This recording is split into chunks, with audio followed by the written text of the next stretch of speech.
Hello everybody, Liam here from GamingOnLinux. I'm checking out Nimbatus, a space drone construction game that's currently on Kickstarter.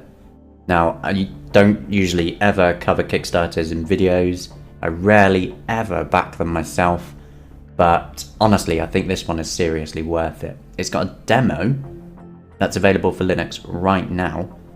I've been playing this, I think, quite a while, 190 minutes so far. That's quite a big amount of my day.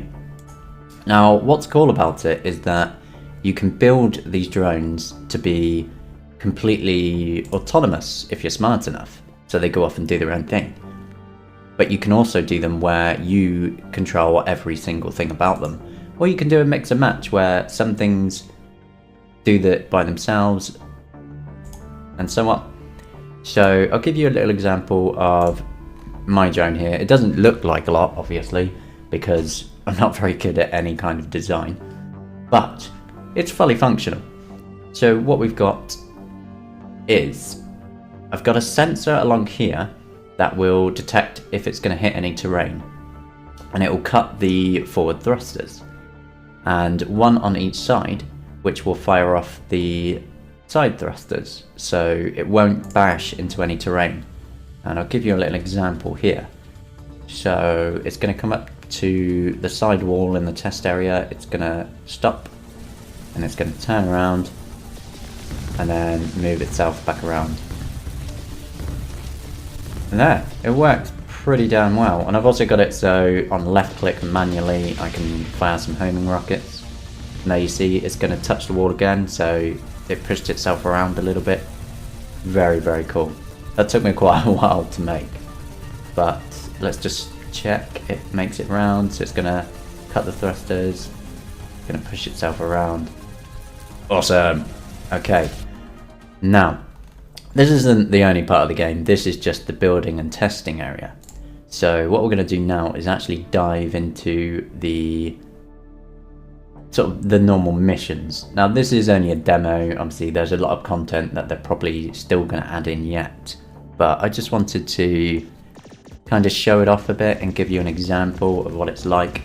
So what I'm going to do now is I'm going to steer it down to the planet, and you notice all my weapons there are firing by themselves because I've also got them on sensors, so if it detects aliens or terrain then it fires by itself. So I'm going to point it down at the planet again. I'm also going to put my shields up. Right, so now as you can see, instead of completely bashing into it, it tried anyway. It got a bit stuck there, but yeah, you get the idea. Let's see if I can, there we go. Right, I'm going to steer it back down, and hopefully this time it won't get stuck. I've still got to put maybe another sensor in the gap on each side there. So there you go, it stopped itself, and it's trying desperately to push itself around, but obviously I haven't got quite enough sensors yet. Now I'd like to point out, everything it's doing right now is by itself that I've managed to put in. So it's going to dig itself down into the core of the planet. Very, very cool. So that's Nimbatus. Currently on Kickstarter. I wrote an article about it earlier. I'll pop a link in the description on YouTube, so please do check it out. I think they're well worth supporting because their previous game was on Linux as well, and yeah, this one is working really nicely. So if you like your sandbox building games and you like it where you can customize things to your liking and, you know, make it do its own thing, it's going to be worth checking out. Anyway, I just wanted to give that a little bit of cover because it's just, oh, it's so cool. Do check it out. Catch you all later.